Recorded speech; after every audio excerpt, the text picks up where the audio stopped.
Allahu Akbar, Allahu Akbar, Allahu Akbar, Allahu Akbar, Allahu Akbar, Allahu Akbar, Allahu Akbar. La ilaha illallah wallahu akbar. Allahu Akbar walillahil hamd. Amma ba'd. Faya ikhwatal islami usikum wa nafsi bitaqwallahi azza wa jalla al-qaili fi muhkami kitabihi inna a'tainakal kautsar fasalli li rabbika wanhar inna syani'aka huwal abtar.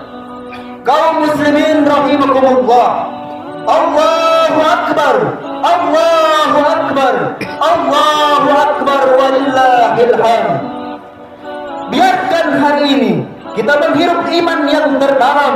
Biarkan pagi ini kita menyelam pada lautan kasih sayang Allah yang tiada terbatas.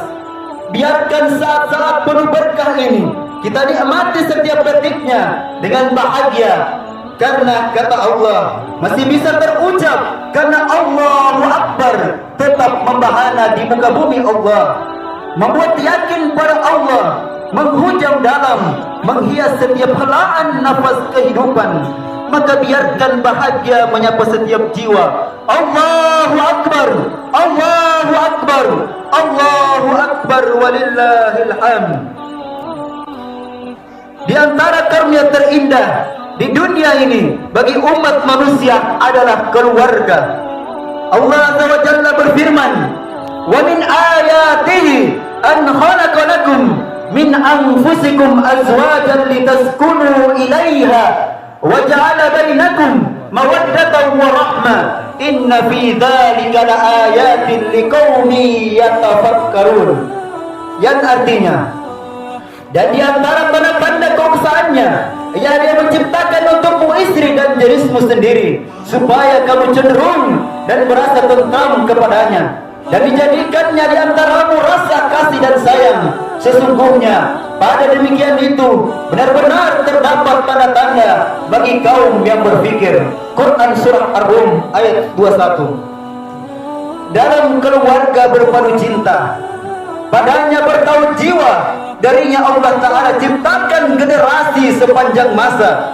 Keluarga adalah unit terkecil dalam bangunan suatu masyarakat manusia. Kuatnya suatu masyarakat, bahkan bangsa dan negara, adalah dengan kuatnya keluarga-keluarga di dalamnya. Bahkan Allah Ta'ala menjadikan keluarga yang kuat dan soleh di surga kelak.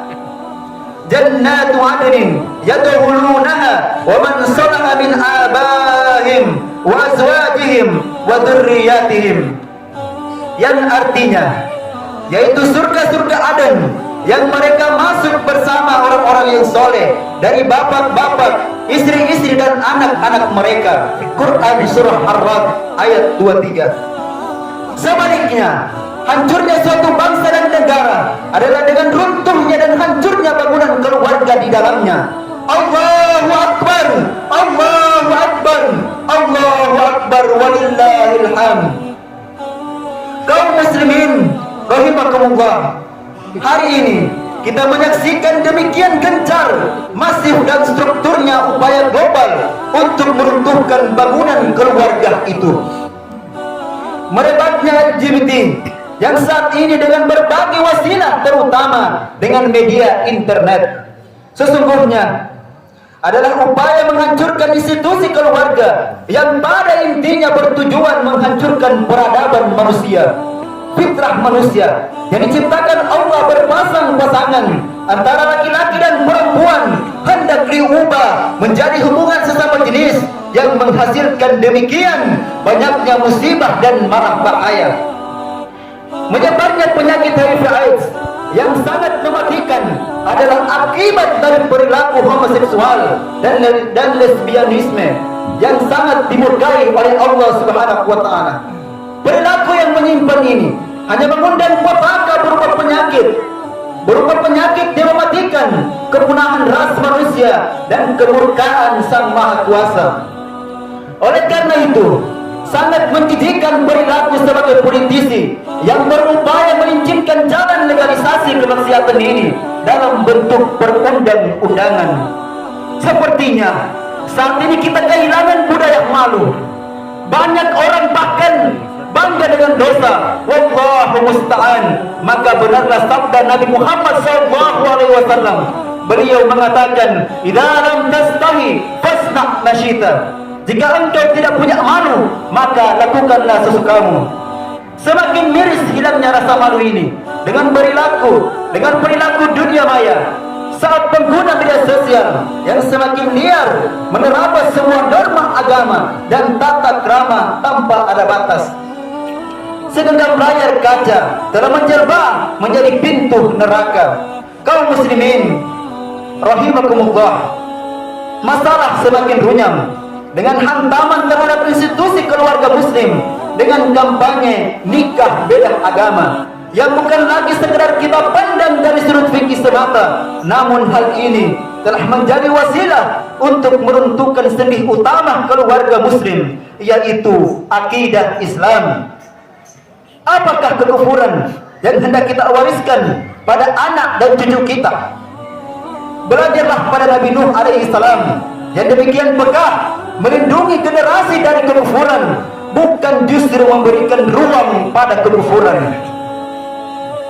Wa qala Nuh rabbi la tadar 'ala al-'ardi minal kafirina dayyara innaka in tadarhum yudillu ibadaka wa la yalidu illa fajiran kaffara.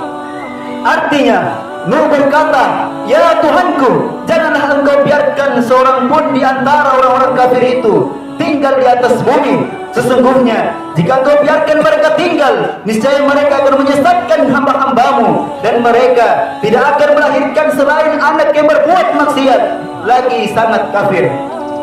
Quran surah Nuh ayat 26 sampai 27. Wallahu musta'an wa ilaihi mustaka. Keadaan menjadi semakin menggeramkan ketika justru banyak pihak yang bukan hanya risih dengan penampilan yang islami, bahkan cenderung fobia dan benci dengan semangat keberislaman. Bahkan simbol sakral sang Nabi tercinta Sayyiduna Muhammad SAW dijadikan bahan olok-olokan, dan bahkan ada yang dengan demikian hina menjadikan nama beliau sebagai iklan miras. Semoga Allah menghinakan mereka dengan sehina-hinanya. Sungguh kondisi ini membuat kita hampir kehilangan kendali. Wallahu musta'an. Namun sesaat kembali sadar bahwa sebesar apapun masalah dan problem itu, ia tak akan mungkin lebih besar dari kekuasaan Allah Subhanahu wa taala. Tak mungkin melampaui kodrat dan kemaha besarannya. Allahu Akbar, Allahu Akbar, Allahu Akbar, walillahil hamd. Saat ini kita merayakan Idul Adha dan Haji tahun ini. Kita kembali mengingat seorang nabi yang kisah kehidupannya menjadi latar belakang disyaratkannya ibadah kurban dan haji ini. Dialah Ibrahim alaihissalam. Mari kita belajar dari pribadi yang mulia ini, di mana di zamannya ia menghadapi multi problem yang mungkin lebih hebat dari yang kita hadapi, yang saat berianya telah berhadapan dengan rezim pemuja berhala, kelompok manusia yang tidak memahami kekuatan logika dan hanya dapat dipahamkan dengan logika kekuatan. Ibrahim, sang kekasih Allah, bahkan rela dibakar hidup-hidup demi mempertahankan tauhidnya yang mulia. Nilai ini dipertahankan dan diwariskannya kepada anak dan keturunannya. Wa wasa biha Ibrahimu banihi wa Yaqub, ya baniya inna Allah astafa lakumuddina fala tamutunna illa wa antum muslimun. Artinya Ibrahim telah mewasiatkan ucapan itu kepada anak-anaknya. Demikian pula Yakub. Ibrahim berkata, "Hai anak-anakku, sesungguhnya Allah telah memilih agama ini bagimu, maka janganlah kamu mati kecuali dalam memeluk agama Islam." Quran surah Al-Baqarah ayat 132. Keyakinan akan tauhid inilah yang akan mengundang pertolongan Allah Subhanahu wa taala. Keluarga yang bertauhid adalah keluarga yang memiliki ketahanan dan kekuatan menghadapi segala masalah. Bukankah mereka bersandar kepada Allah yang Maha Kuat? Sebaliknya, kekufuran dan kemaksiatan adalah faktor utama kelemahan dan kehancuran. Allahu Akbar, Allahu Akbar, Allahu Akbar, walillahil hamd. Kaum muslimin rahimakumullah, semoga kebahagiaan selalu bersama kita semua. Kemudian perkara yang melekat pada tauhid itu sendiri menjadi bagian yang tak terpisahkan darinya adalah salat. Ya, salat penyambung jiwa kepada Allah yang Maha Kuasa. Salat pelipur segala duka dan lara. Salat pencegah diri dari setiap dosa. Salat pemantik kekuatan tiada tara. Munajat Ibrahim alaihissalam abadi di dalam Al-Quran.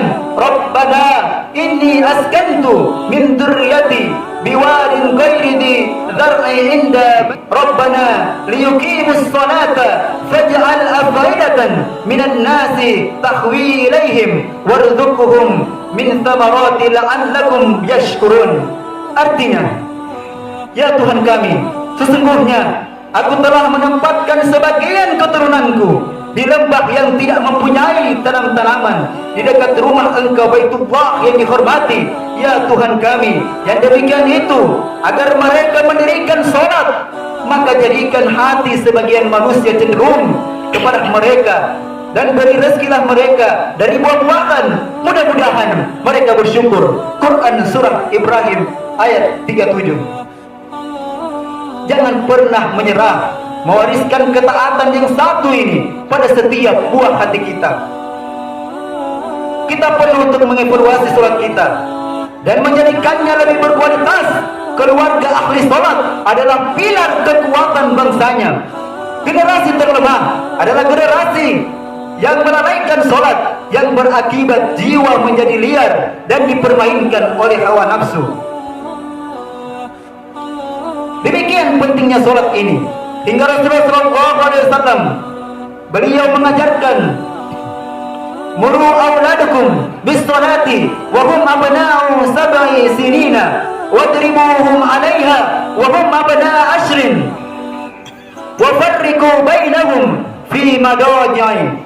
Artinya, perintahkanlah anak-anakmu untuk salat pada saat mereka berumur 7 tahun dan pukullah yang mendidik untuk salat saat mereka telah berumur 10 tahun dan pisahkanlah tempat tidurnya.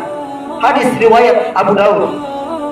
Tentu proses pembelajaran 3 tahun dari umur 7 hingga 10 tahun ini telah berjalan lebih dari 1000 hari. Dengan demikian telah melewati lebih dari 5000 waktu salat. Suatu proses yang harus dilalui dengan penuh kasih sayang yang disiplin. Alangkah indahnya nasihat orang tua yang mengajak anaknya,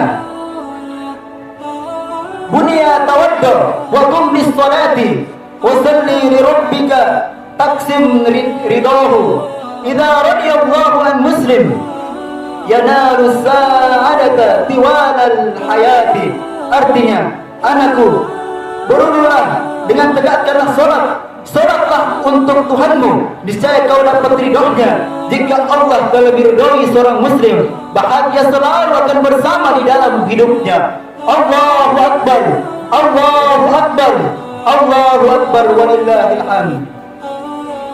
Kaum muslimin rahimakumullah, ketahuilah bahwa Allah telah turunkan kitab kebahagiaan yang bernama Al-Quran. Yakinlah bahwa ia adalah obat segala penyakit, termaksud semua penyakit-penyakit moral yang menggerogoti jiwa generasi pelanjut kita. Allah Ta'ala berfirman, Ya ayuhan nas, qad ja'atkum mau'izatun min rabbikum wa shifaa'un lima fi sudur wa huda wa rahmatu lil mu'minin. Artinya, hai manusia, sesungguhnya telah datang kepadamu pelajaran dari Tuhanmu dan penyembuh bagi penyakit-penyakit yang berada di dalam dada dan petunjuk serta rahmat bagi orang-orang yang beriman. Quran surah Yunus ayat 57. Jadikan diri kita dan mereka prajurit-prajurit Al-Quran yang beredar sesuai garis edar Qurani, yang hidupnya berjalan bawa bayang-bayang Al-Quran.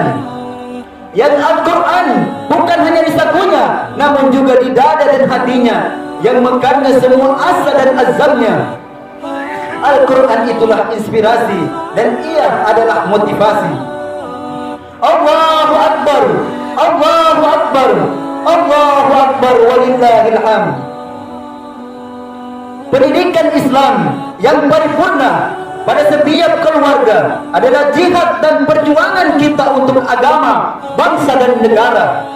Saatnya kembali ke rumah, menengok setiap ruang hati dan jiwa anak-anak kita, meneranginya dengan kitab Allah, mengisinya dengan sunnah Rasulullah, dan menghiasinya dengan akhlakul karimah.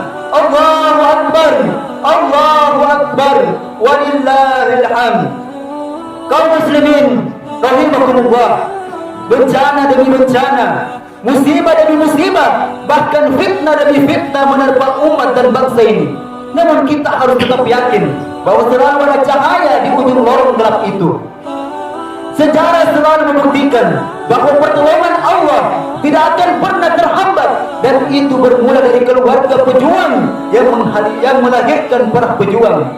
Saat Al-Aqsa dijajah ke Salibis dan Al-Quds Yerusalem banjir darah, maka muncullah Imamuddin Zanki, pembela, kemudian lahir darinya pahlawan besar sepanjang masa, Sultan Nurdin Azanki.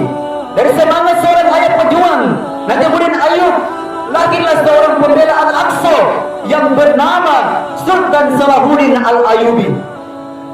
Dari seorang Sultan Khairun, lahirlah Sultan Babullah, pengusir penjajah Portugis dari tanah Maluku.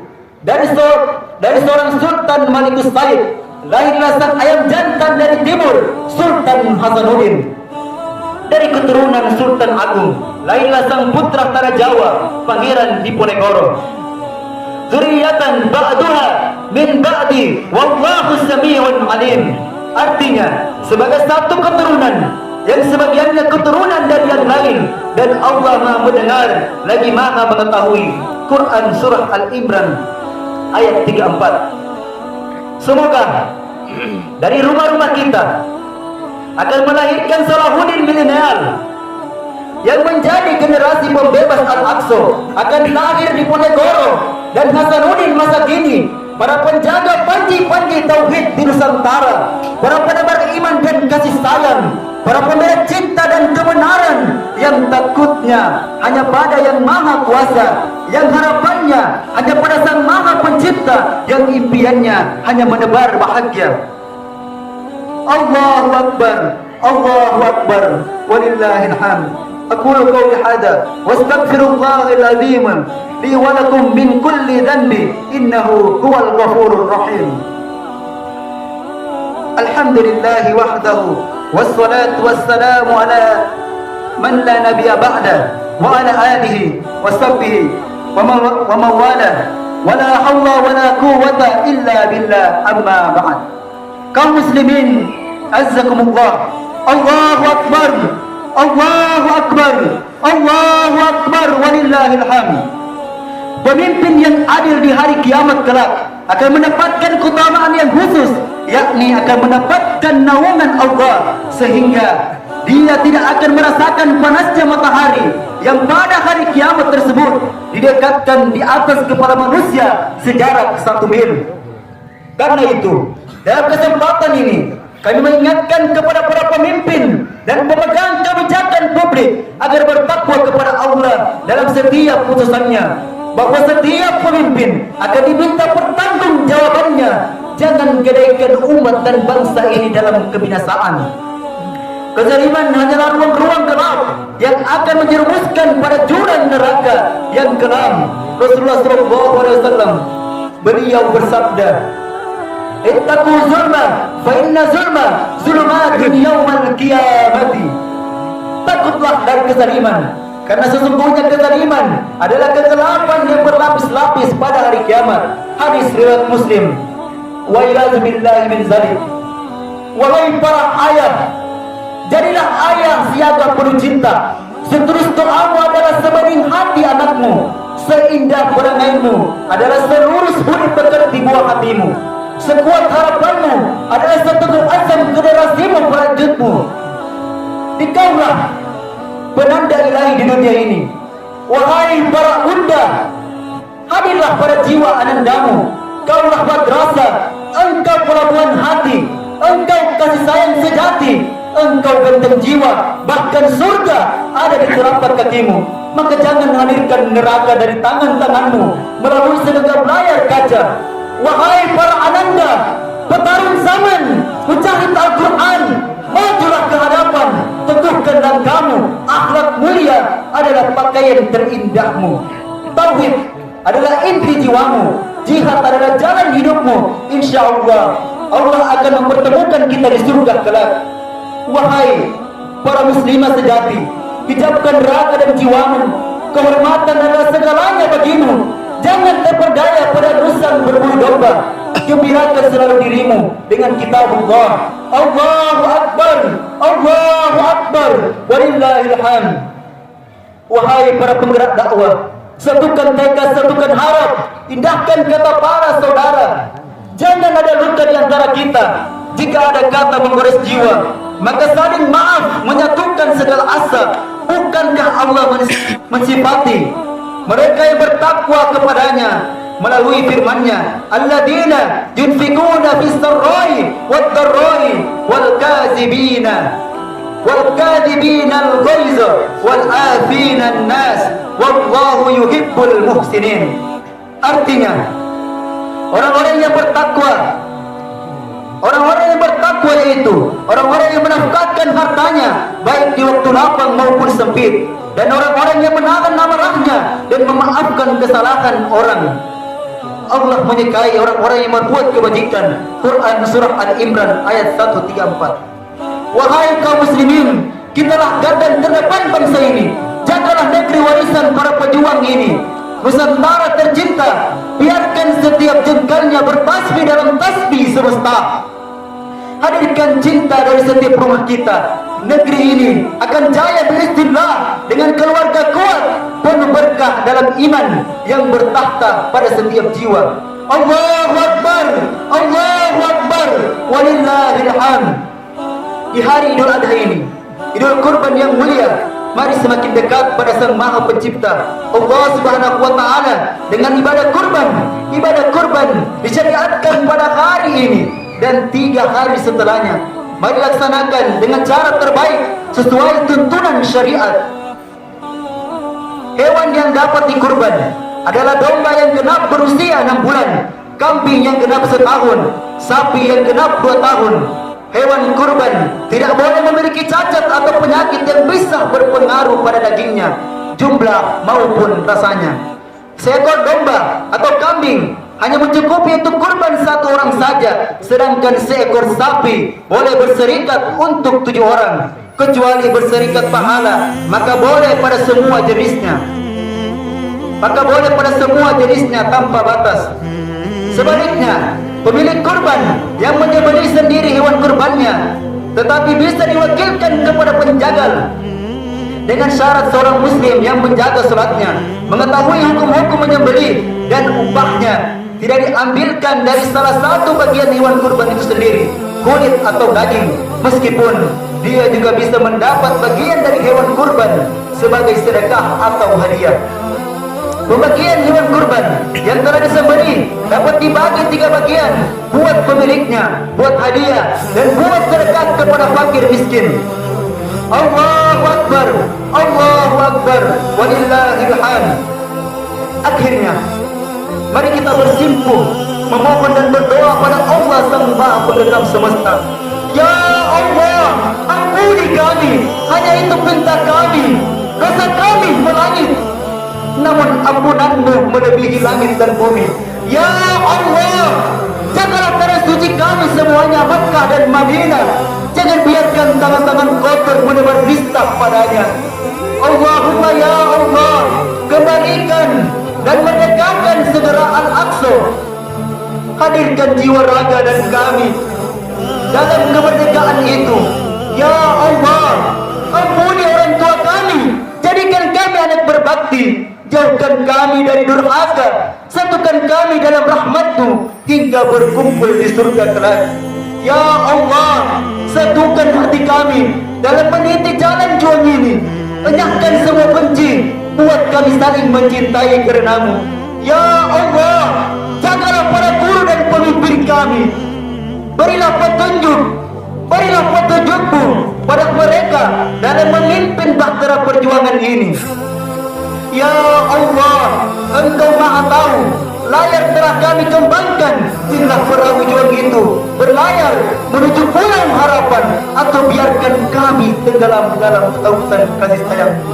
Allahumma taqabbal du'ayana wa la taj'alna dhahiyatan li'a'daika wa 'adaina. Rabbana atina fid dunya hasanah wa fil akhirati hasanah wa qina 'adzaban nar. Wa sallallahu ala Amerika wa rasulika Muhammadin wa ala alihi wa sahbihi tasliman katsiran.